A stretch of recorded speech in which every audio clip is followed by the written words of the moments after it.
10ನೇ ಬಜೆಟ್ನ ಕುರಿತಾಗಿರುವಂಥ ಚರ್ಚೆಯಲ್ಲಿ ಮಾತನಾಡಲಿಕ್ಕೆ ಅವಕಾಶ ಮಾಡಿಕೊಟ್ಟಿದ್ದೀರಿ. ನಿಮಗೆ ನನ್ನ ಧನ್ಯವಾದಗಳು. 10 ವರ್ಷಗಳ ಹಿಂದೆ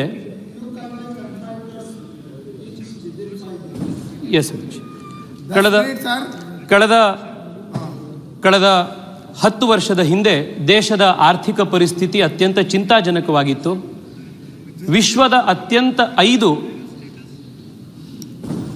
ಆರ್ಥಿಕವಾಗಿ ಹಿಂದುಳಿದಿರುವಂಥ ಅಥವಾ ಕಷ್ಟದಲ್ಲಿರುವಂಥ ದೇಶಗಳ ಪಟ್ಟಿಯಲ್ಲಿ ಭಾರತ ಇತ್ತು. ಫ್ರೆಜೈಲ್ 5 ಅಂತ ಭಾರತವನ್ನು ಕನ್ಸಿಡರ್ ಮಾಡಿದ್ರು.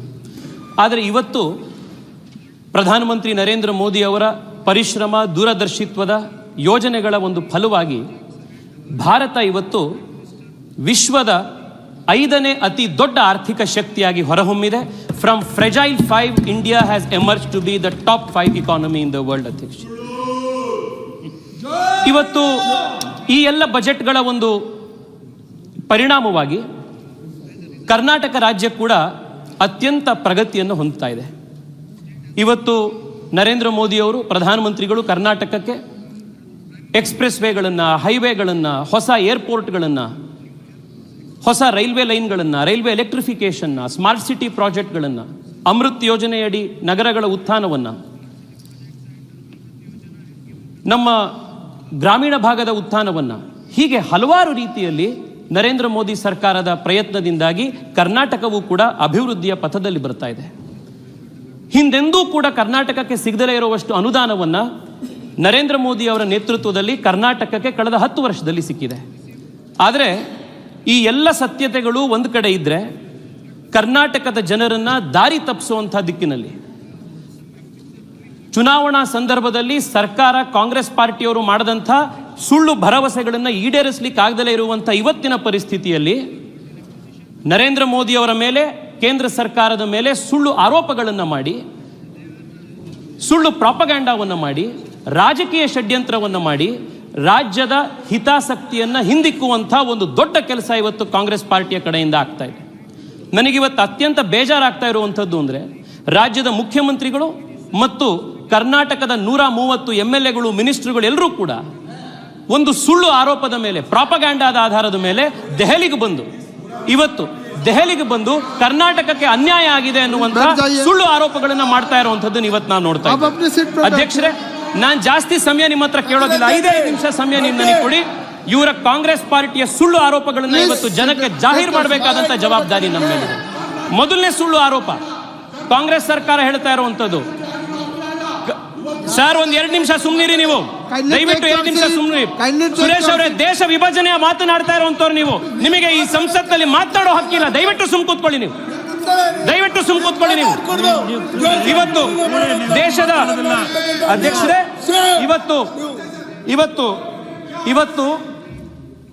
ಇವತ್ತು ಕಾಂಗ್ರೆಸ್ನ ಮುಖ್ಯಮಂತ್ರಿಗಳು, ಕಾಂಗ್ರೆಸ್ನ ಸಂಸದರು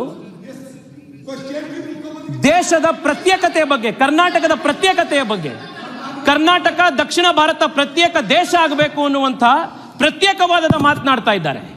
ಯಾವ ಪಾರ್ಟಿ ನಾವು ದೇಶಕ್ಕೆ ಸ್ವಾತಂತ್ರ್ಯ ತಂದುಕೊಟ್ವಿ, ಮಹಾತ್ಮ ಗಾಂಧಿಯ ಪಾರ್ಟಿ ಅಂತ ತಮ್ಮನ್ನು ತಾವು ಕರ್ಕೊಳ್ತಾರೋ ದೇಶ ಒಡೆಯುವಂತ ಮಾತನ್ನು ಇವತ್ತು ಕಾಂಗ್ರೆಸ್ ಪಾರ್ಟಿಯವರು ಮಾತನಾಡ್ತಾ ಇದ್ದಾರೆ. ನಾಚಿಕೆ ಆಗ್ಬೇಕು ಕಾಂಗ್ರೆಸ್ ಪಾರ್ಟಿಯವ್ರಿಗೆ ಇವತ್ತು. ಯಾವ ಸರ್, ದಯವಿಟ್ಟು ಸುಮ್ ಕೂತ್ಕೊಳ್ಳಿ. ನಿಮ್ಮ ಬಂಡವಾಳ ಏನು ಅಂತ ದೇಶಕ್ಕೆ ಗೊತ್ತಿದೆ. ಇಡೀ ದೇಶಕ್ಕೆ ಕರ್ನಾಟಕದ ಇತಿಹಾಸ, ಕರ್ನಾಟಕದ ಮಣ್ಣಿನ ಗಂಧ ಗಾಳಿ ಗೊತ್ತಿರೋಂಥವರಿಗೆ ಈ ಪ್ರತ್ಯೇಕತಾವಾದದ ಕೂಗು ಏನು, ಅದರ ವಿರುದ್ಧ ಯಾವ ರೀತಿ ಪ್ರತ್ಯೇಕತಾವಾದಕ್ಕೆ ಉತ್ತರ ಕೊಡಬೇಕು ಅಂತ ಕನ್ನಡಿಗರಿಗೆ ಗೊತ್ತಿದೆ. ಅಧ್ಯಕ್ಷರೇ, ಭಾರತ ಜನನಿಯ ತನುಜಾತೆ ಜಯ ಹೇ ಕರ್ನಾಟಕ ಮಾತೆ ಅಂತ ಹೇಳಿ ಕುವೆಂಪು ಅವರು ನಮಗೆ ಪಾಠ ಕಲಿಸ್ಕೊಟ್ಟಿದ್ರು. ಕರ್ನಾಟಕ ಯಾವುದು ಅಂತಂದ್ರೆ ಭಾರತ ಜನನಿಯ ಸುಪುತ್ರಿ ಆ ತನುಜಾತೆ, ಅವಳು ಕರ್ನಾಟಕ ಅಂತ ಕುವೆಂಪು ಅವರು ನಮಗೆ ಮಾರ್ಗದರ್ಶನ ಮಾಡಿಕೊಟ್ಟಿದ್ರು. ಇದು ಕರ್ನಾಟಕದ ಒಂದು ಸಂಸ್ಕೃತಿ, ಕರ್ನಾಟಕದ ಒಂದು ಮಹಿಮೆ. ಇದು ಅಷ್ಟೇ ಅಲ್ಲ, ನಮ್ಮ ರಾಷ್ಟ್ರಕವಿ ಕುವೆಂಪು ಅವರು, ಸುರೇಶ್ ಅವರೇ ದಯವಿಟ್ಟು ಕೇಳಿಸ್ಕೊಳ್ಳಿ, ಇದನ್ನ ದಯವಿಟ್ಟು ಕೇಳಿಸ್ಕೊಳ್ಳಿ. ರಾಷ್ಟ್ರಕವಿ ಕುವೆಂಪು ಅವರು ಕಿವಿಗೆ ಹಾಕೊಳ್ಳಿ ದಯವಿಟ್ಟು. ರಾಷ್ಟ್ರಕವಿ ಕುವೆಂಪು ಅವರು ಪ್ರತ್ಯೇಕತಾವಾದದ ಬಗ್ಗೆ ಮಾತನಾಡ್ತಾ ಹೀಗೆ ಹೇಳಿದ್ರು: ಪ್ರತ್ಯೇಕತೆಗಾಗಲಿ ವಿರೋಧಕ್ಕಾಗಲಿ ಸ್ವಲ್ಪವೂ ಅವಕಾಶ ಇರಬಾರ್ದು. ಭರತಖಂಡದ ಮರದ ಬುಡ, ಪ್ರಾಂತಗಳೇ ಅದರ ಕೊಂಬೆಗಳು. ಬುಡ ಕಡಿದ ಮೇಲೆ ಕೊಂಬೆಗಳು ಅಲ್ಲೇ ಇರುತ್ತವೆಯೇ? ನಾವು ಭಾರತೀಯರಾದುದರಿಂದ ಕನ್ನಡಿಗರಾಗಿದ್ದೇವೆ. ಭಾರತೀಯರಲ್ಲದವರು ಕನ್ನಡಿಗರೇ ಅಲ್ಲ. ಈ ಭಾವನೆಯನ್ನೆಂದೂ ಮರೆಯಬಾರದು. ಅದು ನಮ್ಮ ಜೀವನದ ಮೂಲ ಮಂತ್ರವಾಗಬೇಕು, ನಮ್ಮೆಲ್ಲ ವ್ಯವಹಾರಗಳ ಸೂತ್ರವಾಗಬೇಕು ಅಂತ ಕುವೆಂಪು ಅವರು ಹೇಳಿದ್ರು. ಕುವೆಂಪು ಅವರ ಆಶಯಕ್ಕೂ ಕೂಡ ಇವತ್ತು ಕಾಂಗ್ರೆಸ್ ಪಾರ್ಟಿ ಇವತ್ತು ವಿರೋಧವಾಗಿ ನಡ್ಕೊಳ್ತಾ ಇದೆ. ನಮ್ಮ ರಾಷ್ಟ್ರಕವಿ ಕುವೆಂಪು ಅವ್ರಿಗೂ ಕೂಡ ಪ್ರತ್ಯೇಕತಾವಾದದ ಮಾತನಾಡಿ ನೀವು ವಿರೋಧ ಮಾಡಿದ್ದೀರಿ, ಅಪಮಾನ ಮಾಡಿದ್ದೀರಿ. ಅಧ್ಯಕ್ಷರೇ ಇವತ್ತು ಮೈ ಟ್ಯಾಕ್ಸ್ ಮೈ ರೈಟ್ ಅನ್ನುವಂಥ ಒಂದು ವಾದವನ್ನು ಇವತ್ತು ಕಾಂಗ್ರೆಸ್ ಪಾರ್ಟಿಯವರು, ಮುಖ್ಯಮಂತ್ರಿಗಳು ಇವತ್ತು ದೆಹಲಿಗೆ ಬಂದು ಇವತ್ತು ಮಾಡ್ತಾ ಇದ್ದಾರೆ. ಏನಿದು ಮೈ tax my right? What is this my tax my right? Karnataka ಕೇಂದ್ರಕ್ಕೆ ಇಷ್ಟು ದುಡ್ಡನ್ನು ಕೊಡ್ತಾ ಇದೆ, ಆದರೆ ಕರ್ನಾಟಕಕ್ಕೆ ನಾವು ಕಟ್ತಿರೋ ಅಷ್ಟು ದುಡ್ಡು ವಾಪಸ್ ಬರ್ತಾ ಇಲ್ಲ ಅನ್ನೋದು ಒಂದು ಫ್ಲಾಶಿಯಸ್ ಆರ್ಗ್ಯುಮೆಂಟ್ ಅವರು ಮಾಡ್ತಾ ಇರುವಂಥದ್ದು. ನಮ್ಮ ರಾಜ್ಯದಲ್ಲಿ ಕರ್ನಾಟಕದ ಬಜೆಟ್ನಲ್ಲಿ ಸುಮಾರು 55% ಕೊಡುಗೆ ಕೇವಲ ಬೆಂಗಳೂರು ಮಹಾನಗರದ ಬರುತ್ತೆ. ನಾನು ಬೆಂಗಳೂರಿನ MP. ನಾನು ಕರ್ನಾಟಕಕ್ಕೆ ಬೆಂಗಳೂರಿನ ಹೊರತಾಗಿ ಯಾವುದೇ ಬೆಂಗಳೂರಿನಲ್ಲಿ ಉತ್ಪಾದನೆಯಾಗುವಂಥ ಏನು ರೆವೆನ್ಯೂ ಇದೆ, ಟ್ಯಾಕ್ಸ್ ಏನಿದೆ, ಅದು ಕರ್ನಾಟಕಕ್ಕೆ, ಕಲ್ಯಾಣ ಕರ್ನಾಟಕಕ್ಕೆ ಹೋಗಬಾರ್ದು, ಅದನ್ನು ಉತ್ತರ ಕರ್ನಾಟಕಕ್ಕೆ ಹೋಗಬಾರ್ದು, ಅದನ್ನು ಕೋಲಾರಕ್ಕೆ ಬಳಸಬಾರ್ದು. ಈ ರೀತಿ ಆರ್ಗ್ಯುಮೆಂಟ್ ನಾನು ಮಾಡ್ಲಿಕ್ಕೆ ಸಾಧ್ಯ ಆಗುತ್ತಾ? ಈ ದೇಶ ಇವತ್ತು ನಡೀತಿರುವಂತಹ ಜವಾಬ್ದಾರಿ ರಾಜ್ಯ ಕೇಂದ್ರ ಸರ್ಕಾರಗಳದ್ದಿದೆ. ಈ ರೀತಿ ಮೈ ಟ್ಯಾಕ್ಸ್ ಮೈ ರೈಟ್ ಅನ್ನುವಂಥ ಆರ್ಗ್ಯುಮೆಂಟು ದೇಶದ ಸಂವಿಧಾನ ವಿರೋಧವಾಗಿರುವಂಥ ಆರ್ಗ್ಯುಮೆಂಟು, ದೇಶದ ಫೆಡರಲ್ ಸ್ಟ್ರಕ್ಚರಿಗೆ ವಿರುದ್ಧವಾಗಿರುವಂಥ ಆರ್ಗ್ಯುಮೆಂಟ್ ಅದು. ಈ ರೀತಿಯ ದೇಶ ವಿಭಜನೆ ಮಾನಸಿಕತೆಯನ್ನ, ಸಂವಿಧಾನ ವಿರೋಧಿ ಮಾನಸಿಕತೆಯನ್ನ ನಾವು ಖಂಡಿತವಾಗ್ಲೂ ಖಂಡಿಸಬೇಕಾಗಿರುವಂಥ ಸಮಯ ಬಂದಿದೆ. ತಮ್ಮಂತಾವು ಬಾಬಾ ಸಾಹೇಬ್ ಅಂಬೇಡ್ಕರ್ ಬಹಳ ದೊಡ್ಡ ಅನುಯಾಯಿ ಅಂತ ಕಾಂಗ್ರೆಸ್ನವರು, ಮುಖ್ಯಮಂತ್ರಿಗಳು ಕರ್ಕೊಳ್ತಾರೆ. ಬಾಬಾ ಸಾಹೇಬ್ ಅಂಬೇಡ್ಕರ್ ಏನ್ ಹೇಳಿದ್ರು ಕೋಆಪರೇಟಿವ್ ಫೆಡರಲಿಸಂ ಬಗ್ಗೆ? ಬಾಬಾ ಸಾಹೇಬ್ ಅಂಬೇಡ್ಕರ್ನ ಸೋಲಿಸಿದಂಥ ಪಾರ್ಟಿಯವರು ಇವರು. ಅದಕ್ಕೆ ಸಂವಿಧಾನದ ಕೋಆಪರೇಟಿವ್ ಫೆಡರಲಿಸಂನ ಆಶಯಕ್ಕೂ ವಿರುದ್ಧವಾಗಿ ಇವತ್ತು ನಡ್ಕೊಳ್ತಾ ಇರುವಂಥದ್ದು. ಅಧ್ಯಕ್ಷರೇ ಈ ಇಡೀ ಲಾಜಿಕ್ ಏನಿದೆ, ಮೈ tax my right, I want to take a minute to explain to you, Adhyakshji, why this is a illogical argument. ಇವತ್ತು ಬೆಂಗಳೂರಿನಲ್ಲಿ ಮ್ಯಾಕ್ಸಿಮಮ್ ಹಣ ಬೆಂಗಳೂರಿನ ಮಹದೇವಪುರ, ಬೆಂಗಳೂರಿನ ಬೊಮ್ಮನಹಳ್ಳಿ 2-3 ಏರಿಯಾಗಳಿಂದ ಬರುತ್ತೆ. ಬೆಂಗಳೂರಿನ ಬೇರೆ ಏರಿಯಾದವರು ಕೂಡ ಬೆಂಗಳೂರಿನಲ್ಲಿ ಕಲೆಕ್ಟ್ ಆಗ್ತಿರೋ ಮಹದೇವಪುರ, ಬೊಮ್ಮನಹಳ್ಳಿ ಕಲೆಕ್ಟ್ ಆಗ್ತಿರುವಂಥ ದುಡ್ಡನ್ನು ಬೇರೆ ಕಡೆಗೆ ಯಾಕೆ ಹಾಕ್ತೀರಿ ಅಂತ ಪ್ರಶ್ನೆ ಮಾಡಿದ್ರೆ, ಇವತ್ತು ಕರ್ನಾಟಕದಲ್ಲಿ ಅತಿ ಹೆಚ್ಚು ಟ್ಯಾಕ್ಸ್ ಕಟ್ತಾ ಇರುವಂಥ ಜನ IT BT ಕೆಲಸ ಮಾಡ್ತಾ ಇರುವಂಥವ್ರು. ಮತ್ತೊಬ್ರು, ನಾವು 30% ಟ್ಯಾಕ್ಸ್ ಕಟ್ತಾ ಇದ್ದೀವಿ, ನಮ್ಮ ಹಣನ ನೀವು ಯಾಕೆ ಬೇರೆದಕ್ಕೆ ಉಪಯೋಗ ಮಾಡ್ತಾ ಇದ್ದೀರಿ? ನೀವು ಯಾಕೆ 2,000 ರೂಪಾಯಿ ಕಟ್ತಾ ಇದ್ದೀರಿ? ನಮ್ಮ ಹೆಂಡತಿಗೆ, ನಮ್ಮ ಮನೆಯವ್ರಿಗೆ ಯಾಕೆ 2,000 ರೂಪಾಯಿಗೆ ಅವಕಾಶ ಇಲ್ಲ ಅಂತ ಅವ್ರು ಕೇಳಿದ್ರೆ, ಯಾರನ್ನು ನಾವು ಸಮಾಜವಾದಿ ಅಂತ ತಮ್ಮನ್ನು ತಾವು ಕರ್ಕೊಳ್ತಾ ಇದ್ದಾರೋ, ರೀಡಿಸ್ಟ್ರಿಬ್ಯೂಷನ್ ಆಫ್ ವೆಲ್ತ್ನೇ ಸಮಾಜವಾದದ ಬುನಾದಿ ಅಂತ ಯಾರು ಚುನಾವಣೆ ಮಾಡಿದ್ರೋ, ಯಾರು ಅಧಿಕಾರಕ್ಕೆ ಬಂದ್ರೋ, ಆ ಸಮಾಜವಾದಿಗಳು ಇವತ್ತು ಮೈ ಟ್ಯಾಕ್ಸ್ ಮೈ ರೈಟ್ನ ಮಾತನಾಡ್ತಾ ಇದ್ದಾರೆ. ನಾಳೆ ಇದೇ ಮೈ ಟ್ಯಾಕ್ಸ್ ಮೈ ರೈಟ್ನ ಅಂಬಾನಿ ಮಾತನಾಡಿದ್ರೆ, ಇದೇ ಮೈ ಟ್ಯಾಕ್ಸ್ ಮೈ ರೈಟ್ನ ದೊಡ್ಡ ಉದ್ಯೋಗಪತಿಗಳು ಮಾತನಾಡಿದ್ರೆ, ನಾನು ಜಾಸ್ತಿ ಟ್ಯಾಕ್ಸ್ ಕಟ್ತೀನಿ, ಅದಕ್ಕೋಸ್ಕರ ಆ ಟ್ಯಾಕ್ಸ್ ಹಣ ನನಗೆ ಬರಬೇಕು ಅಂತ ಕೇಳಿದ್ರೆ ಏನು ಆರ್ಗ್ಯುಮೆಂಟ್ ಮಾಡ್ತಾ ಇದ್ದೀರಿ ನೀವು? ಯಾವ ಲಾಜಿಕ್ನಲ್ಲಿ ಆರ್ಗ್ಯುಮೆಂಟ್ ಮಾಡ್ತಾ ಇದ್ದೀರಿ?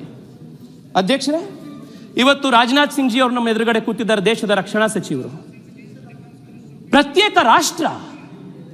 ಪ್ರತ್ಯೇಕ ದಕ್ಷಿಣ ಭಾರತದ ರಾಷ್ಟ್ರ ಏನ್ ಮಾತನಾಡ್ತಾ ಇದ್ದೀರಿ ಕಾಂಗ್ರೆಸ್ನವರು? ಇವತ್ತು ಯಾವ ಮುಖ ಹೊತ್ಕೊಂಡು ಇತ್ತೀಚೆಗೆ 1 ತಿಂಗಳ ಹಿಂದೆ ಕಾಶ್ಮೀರದ ಗಡಿಯಲ್ಲಿ ದೇಶಕ್ಕೋಸ್ಕರ ಹುತಾತ್ಮನಾದಂಥ ಕ್ಯಾಪ್ಟನ್ ಪ್ರಾಂಜಲ್ರ ತಂದೆ ತಾಯಿಗಳಿಗೆ ಈ ಪ್ರತ್ಯೇಕತಾವಾದದ ಕೂಗುನ್ನು ಹಿಡಿದು ಯಾವ ಮುಖ ತೋರಿಸ್ತೀರಿ ನೀವು? ನಮ್ಮ ಕರ್ನಾಟಕದ ಮಡಿಕೇರಿಯಲ್ಲಿ, ಕರ್ನಾಟಕದ ಬೆಳಗಾಂನಲ್ಲಿ, ಕರ್ನಾಟಕದ ಬಿಜಾಪುರದಲ್ಲಿ, ಸೆಂಟ್ರಲ್ ಪ್ಯಾರಾಮಿಲಿಟರಿ ಫೋರ್ಸಸ್ನಲ್ಲಿ, ಆರ್ಮಿಯಲ್ಲಿ ಮನೆಯಿಂದ ಯುವಕರು ಇವತ್ತು ದೇಶಕ್ಕೆ ಕೆಲಸ ಮಾಡ್ಲಿಕ್ಕೆ ಹೋಗ್ತಾ ಇದ್ದಾರೆ. ಆ ದೇಶದ ಗಡಿ ಭಾಗವನ್ನು ಕಾಪಾಡ್ತಾ ಇರುವಂಥ ಯುವಕರಿಗೆ ಮುಖ್ಯಮಂತ್ರಿಗಳು, ಕಾಂಗ್ರೆಸ್ ಪಾರ್ಟಿಯವರು ಯಾವ ಮುಖ ಹಿಡ್ಕೊಂಡು ಪ್ರತ್ಯೇಕತಾವಾದದ ಮಾತನಾಡಿರುವಂಥವ್ರು ಯಾವ ಮುಖ ಹಿಡ್ಕೊಂಡು ನೀವು ಇವತ್ತು ಅವ್ರನ್ನ ಹೋಗಿ ಮಾತನಾಡಿಸ್ತೀರಿ? ಅಧ್ಯಕ್ಷರೇ, for the benefit of this house and for the benefit of this nation, I also want to bring to the attention of the country a very important historical fact about what is the culture, the inherent nature, the nationalist DNA of the Kannada people. Adhyakshji, it gives me immense pride to state that when right after 1947 the country got independence and multiple princely states were there in India and they all had to merge to become the Indian Union, the first princely state to voluntarily accede to the Indian Union was my state of Karnataka, the Mysuru state. ನಮ್ಮ ರಾಜ್ಯದು ಇಡೀ ದೇಶ ಜೊತೆಗೆ ಒಂದಾಗಿದ್ದು ಕರ್ನಾಟಕ ರಾಜ್ಯ, ಮೈಸೂರು ರಾಜ್ಯ.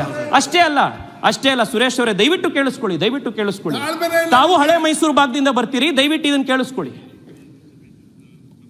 ಯಾವಾಗ ಸರ್ದಾರ್ ಪಟೇಲ್ರು ದೇಶದ ಎಲ್ಲ ಕಡೆ ಸಂವಿಧಾನ ಈ ಪ್ರಿನ್ಸ್ಲಿ ಸ್ಟೇಟ್ಗಳ ಹತ್ರ ಹೋಗಿ, ರಾಜ್ಯಗಳನ್ನು ಹೋಗಿ ಏಕತೆ ಮಾಡುವಂತ ಒಂದು ಕೆಲಸಕ್ಕೆ ಹೋಗಿದ್ರು, ಅವಾಗ ಸರ್ದಾರ್ ಪಟೇಲ್ರಿಗೆ ಏರೋಪ್ಲೇನ್ ನ ಕೊಟ್ಟು ಆ ಏರೋಪ್ಲೇನ್ ನ ಟ್ಯಾಕ್ಸ್ ಕೂಡ ಕಟ್ಟಿದ್ದು, ಏರೋಪ್ಲೇನ್ ನ ವ್ಯವಸ್ಥೆ ಮಾಡಿಕೊಟ್ಟಿದ್ದು ಕೂಡ ಮೈಸೂರು ಮಹಾರಾಜರು ಮಾಡಿಕೊಟ್ಟಿದ್ದು, ದೇಶದ ಏಕತೆಗೋಸ್ಕರ ಮಾಡಿಕೊಟ್ಟಿದ್ದು.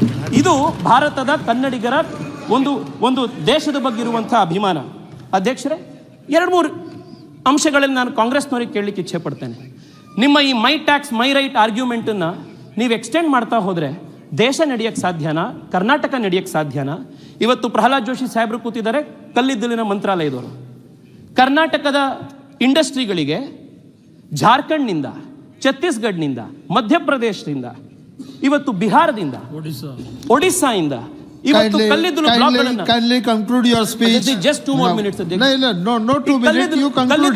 ಬ್ಲಾಕ್ಗಳನ್ನ ಇವತ್ತು ಹರಾಜು ಮಾಡಿ ಕೊಟ್ಟಿದ್ದಾರೆ. ಪ್ರತಿ ಮೆಟ್ರಿಕ್ ಟನ್ ಮೇಲೆ 4,000 ರೂಪಾಯಿಯ ಸಬ್ಸಿಡಿ ಕೇಂದ್ರ ಸರ್ಕಾರ ಕೊಡ್ತಾ ಇದೆ. ಅದರಿಂದ ಇವತ್ತು ಕರ್ನಾಟಕಕ್ಕೆ ವಿದ್ಯುತ್ ಜನರೇಟ್ ಆಗ್ತಾ ಇದೆ. ಇವತ್ತು ಮೈ ಟ್ಯಾಕ್ಸ್ ಮೈ ಕಂಟ್ರಿ ಅಂತ ಹೇಳಿ ಕೋಲ್ನ ಪ್ರೊಡ್ಯೂಸ್ ಮಾಡುವಂತ, ಕಲ್ಲಿದ್ದಲು ಪ್ರೊಡ್ಯೂಸ್ ಮಾಡುವಂತ ಬಿಹಾರ, ಜಾರ್ಖಂಡ್ ಇವರೆಲ್ಲರೂ ಕೂಡ ನಮ್ಮ ಕಲ್ಲಿದ್ದಲು ನಾವು ಕರ್ನಾಟಕ ಕೊಡೋದಿಲ್ಲ ಇದನ್ನ ಅಂತ ಕೂತ್ರೆ ದೇಶ ನಡೆಯಕ್ಕೆ ಸಾಧ್ಯ ಇದೆಯಾ? ಅಧ್ಯಕ್ಷರೇ, ಒಂದ್ ಸೆಕೆಂಡ್. ನರೇಂದ್ರ ಮೋದಿ ಸರ್ಕಾರ ಕರ್ನಾಟಕದ ಸಾವಿರಾರು ಜನ ಯುವಕರನ್ನ ವಿಶ್ವದ ಮೂಲೆಗಳಲ್ಲಿ ಯುಕ್ರೇನ್ನ ಯುದ್ಧದ ಸಂದರ್ಭದಲ್ಲಿ, ಯೆಮೆನ್ನ ಯುದ್ಧದ ಸಂದರ್ಭದಲ್ಲಿ, ಕೋವಿಡ್ನ ಸಂದರ್ಭದಲ್ಲಿ ವಂದೇ ಭಾರತ್ ಮಿಷನ್ ನಲ್ಲಿ ಸಾವಿರಾರು ಜನ ಭಾರತೀಯರನ್ನ, ಕನ್ನಡಿಗರನ್ನ ವಾಪಸ್ ಸುರಕ್ಷಿತವಾಗಿ ಕರ್ಕೊಂಡು ಬಂದ್ರಲ್ಲ, ಇದು ಕನ್ನಡಿಗರು ಅಂತ ನೋಡಿದ್ರ, ಭಾರತೀಯರು ಅಂತ ನೋಡಿದ್ರ, ದೇಶದ ನಾಗರಿಕರು ಅಂತ ಹೇಳಿ ನರೇಂದ್ರ ಮೋದಿ ಸರ್ಕಾರ ಪ್ರತಿಯೊಬ್ಬ ಕನ್ನಡಿಗರನ್ನು ವಾಪಸ್ ಕರ್ಕೊಂಡು ಬಂತು.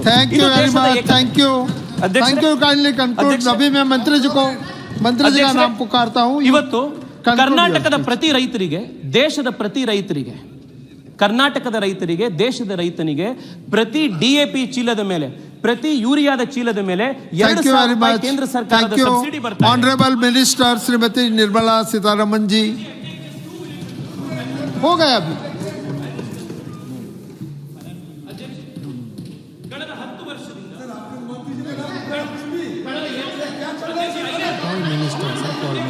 Madam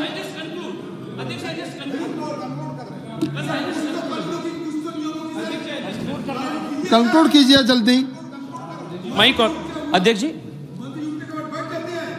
ji kindly conclude last 10 years in one or two sentences. Adhyakshi, I just concluding in 1 minute. Adhyakshi, ಕಳೆದ 5 ವರ್ಷದಿಂದ ನಿರಂತರವಾಗಿ Karnataka is on the top of the FDI chart. The reason is the Prime Minister's Make in India, Digital India, the Prime Minister's foreign policy success. ಇದೆಲ್ಲವನ್ನೂ ಕೂಡ ತೆಗೆದುಕೊಂಡು ಬಂದಿರೋದ್ರಿಂದ ಇವತ್ತು ಕರ್ನಾಟಕ ಮುಂದೆ ಬರ್ತಾ ಇದೆ. ಹೀಗೆ ಒಂದು ಒಕ್ಕೂಟ ವ್ಯವಸ್ಥೆಯಲ್ಲಿ, ಸಂವಿಧಾನದ ಫೆಡರಲ್ ಸ್ಟ್ರಕ್ಚರ್ನಲ್ಲಿ ಕೆಲಸ ಮಾಡ್ತಾ ಇರುವಂತಹ ಒಂದು ಪಾರ್ಟಿ, ಒಂದು ಸರ್ಕಾರ ಈ ರೀತಿ ಮಾತನಾಡುವ honourable finance minister Shrimati Nirmala G.